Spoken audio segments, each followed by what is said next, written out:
Bonjour et bienvenue dans ce huitième podcast du Point Humain. Aujourd'hui, je voudrais vraiment que l'on puisse parler de comment créer la confiance pour emmener vers le collectif. Ce que je vais pouvoir vous dire, ça peut sembler mais tellement simple et normal, cette question de confiance. Puisque vous savez en fait que bien sûr que le but est d'emmener vos prospects et vos clients sur une relation de confiance, et ça c'est tout à fait normal. Vous incarnez ce côté-là. Le problème est que la confiance, c'est du donner-recevoir en fait. Vous demandez aux personnes d'avoir confiance en vous, d'avoir confiance en votre position, d'avoir confiance en votre expertise, mais est-ce que vous-même, vous leur donnez votre confiance? Parce que là, à mon avis, c'est plus compliqué. Il y a beaucoup plus de nuances, puisque si vous n'acceptez pas de parler un petit peu de vous, comment vous faites pour créer cette relation de confiance? Donc, pour ceux qui ne me connaissent pas, moi, c'est Lorraine. Je suis experte en stratégie collective. Et justement, moi, j'ai été infirmière pendant 15 ans. Donc, je ne suis pas une marketeuse de base. Je suis quelqu'un qui est très, très forte en psychologie humaine de base. Et en fait, là où votre positionnement n'est pas forcément bon, c'est que vous voulez être à côté de votre prospect ou de votre client. Ça, vous le savez qu'il faut être à côté de lui. Mais vous vous positionnez toujours un petit peu au-dessus, puisque vous n'avez pas ce côté donner-recevoir avec la confiance. Vous demandez à votre client d'avoir confiance en vous. Est-ce que vous-même, vous accordez votre confiance en votre client? Ou à votre prospect. Parce que lui accorder sa confiance, c'est aussi se livrer, c'est aussi montrer une partie de soi, c'est aussi se montrer authentique et vulnérable. Et il n'est pas facile de se montrer vulnérable devant quelqu'un quand il y a une relation de prix au bout. Parce que oui, vous voulez aider vos clients, oui, vous voulez pouvoir les accompagner, leur permettre d'aller plus loin, mais malgré tout, ça reste aussi une transaction financière, on va pas se mentir. Je ne suis pas là pour vous faire plaisir ou dire les choses qu'à moitié. Il y a une vraie transaction financière. Le but, c'est que vous puissiez en vivre pour pouvoir continuer à aider beaucoup d'autres personnes. Donc cette confiance, pour être dans ce donner-recevoir, qui soit vraiment sur ce côté égalité, il va aussi vous falloir donner votre confiance en vos clients. C'est aussi dans votre communication pouvoir instaurer cette confiance, que la personne elle puisse s'identifier à vous. Et ce que je vois, c'est qu'il y a beaucoup, beaucoup, beaucoup de postes, justement, qui sont sur de l'expertise. Vous demandez aux personnes d'avoir confiance en votre position d'expertise ou en votre position, vous allez pouvoir donner des conseils, transmettre un savoir, permettre d'aller vers quelque chose de positif. Mais est-ce que c'est vraiment suffisant? Quand vous faites ça, vous ne parlez qu'à des personnes qui ont le côté en premier rationnel qui fonctionne. Sauf que dans une décision d'achat, il n'y a pas que le rationnel. Il faut aussi parler sur un côté émotionnel et un côté relationnel. Si vous ne parlez que en côté rationnel, vous allez connecter qu'avec un petit pourcentage de personnes qui ne fonctionnent qu'avec du rationnel. Du coup, comment vous faites pour aller capter ces personnes qui sont vers ce côté émotionnel et vers ce côté relationnel, puisque tout ça part de la confiance. Et la confiance, c'est du donner-recevoir. Si vous ne pouvez pas donner votre confiance en l'autre, l'autre ne vous donnera pas sa confiance. C'est tout simplement ça. Et ça en passe dès la prospection. Ça en passe dès sa communication sur les réseaux sociaux. C'est à accepter de se montrer vulnérable, authentique, de montrer aussi que vous n'êtes pas parfait, puisque ce n'est pas ce que cherche l'autre en fait. Il cherche à pouvoir s'identifier à vous. Donc, en communication, il y a quelque chose qui s'appelle le storytelling. Est-ce que vous aimez faire du storytelling ou pas? À partir de quand vous vous censurez vous-même et du coup, vous sabotez votre business? C'est là où c'est hyper important de pouvoir réfléchir et de pouvoir travailler.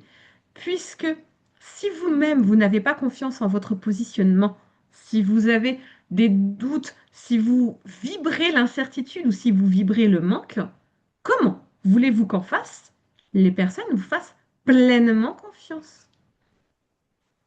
Il y a deux grands niveaux de confiance dans la relation que vous cherchez à avoir avec votre prospect, puis votre client. Il y a, on parle d'un collectif en prospection, donc style des ateliers que vous allez pouvoir faire pour vous générer du revenu passif, c'est ce que je vous bassine depuis tout le début du mois de mars, hein, de pouvoir créer un univers et de pouvoir animer plusieurs ateliers dans cet univers.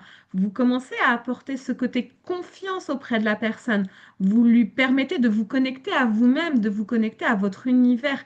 Donc vous créez cette relation de confiance sur cette réciprocité. La personne, elle voit votre énergie, elle voit comment vous êtes. Du coup, elle a envie d'aller plus loin. Ça, c'est le premier niveau de confiance. Après, justement, ce que vous cherchez à pouvoir obtenir, c'est de lui permettre d'avoir confiance en elle-même pour pouvoir investir vos ateliers et vos accompagnements. Comment vous faites pour installer cette confiance si vous-même, vous ne donnez pas quelque chose à la personne, mais quelque chose qui vient de vous? Incarnez votre confiance en vous et incarnez ce côté que vous avez confiance en l'autre. Sinon, comment la personne, vous allez pouvoir l'emmener vers un collectif là où elle va devoir avoir confiance en elle pour pouvoir prendre la parole, mais elle va aussi devoir avoir confiance dans le groupe pour pouvoir oser prendre la parole. C'est là, en fait, où la confiance, c'est pour ça que c'est du donner-recevoir et que ça ne marchera pas si vous-même, vous n'avez pas confiance en l'autre. Je ne vous demande pas d'avoir confiance dans toute l'humanité parce qu'on a tous nos blessures.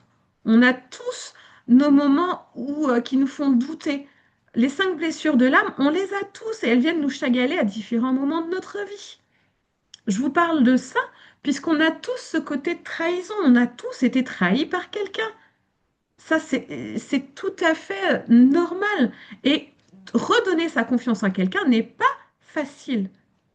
Vous avez en face de vous quelqu'un qui a du mal à donner sa confiance en vous, à vous au final, parce qu'elle a déjà été trahie.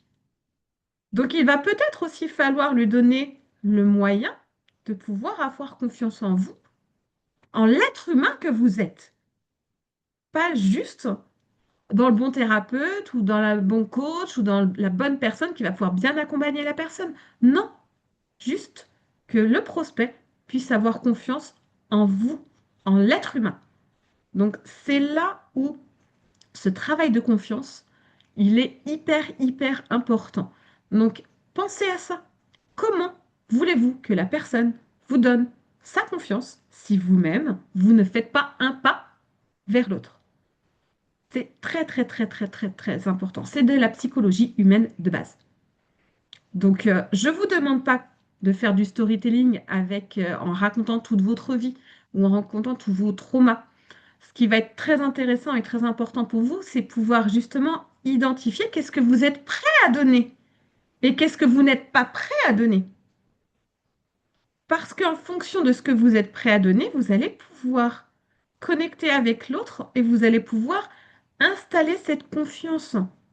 Donc, il y a des moments qui sont différents dans votre communication à l'écrite ou à l'oral en prospection. Il y a certaines choses que vous allez être OK pour dire, surtout quand on parle sur les réseaux sociaux.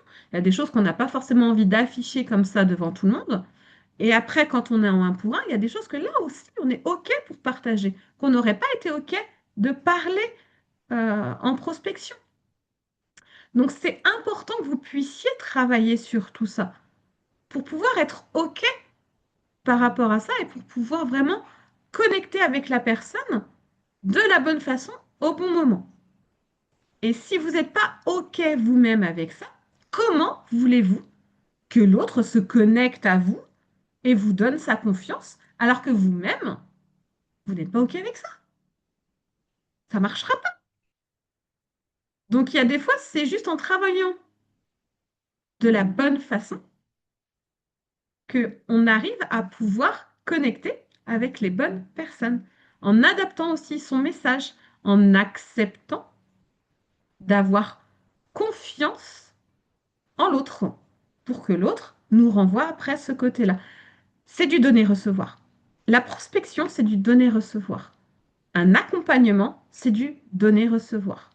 Si vous attendez que l'autre vous donne sa confiance, il va falloir vous-même lui donner quelque chose. Parce que si vous avez votre prospect qui n'est que dans un côté, il veut recevoir des choses pour vous, mais il a aussi pour lui-même, donc pour avancer, mais il a aussi besoin de recevoir des choses qui viennent de vous personnellement pour qu'il puisse s'identifier à vous et qu'il puisse se connecter à vous pour lui permettre après d'avancer. S'il n'y a pas ce premier élément qui est rempli, il ne viendra pas avec vous, donc il n'avancera pas. Donc, c'est vraiment ce côté, ne mettez pas la charrue avant les bœufs. Créez cette relation de confiance. Et la relation de confiance, ça en passe par du donner-recevoir. Qu'est-ce que vous êtes prêt à donner à l'autre?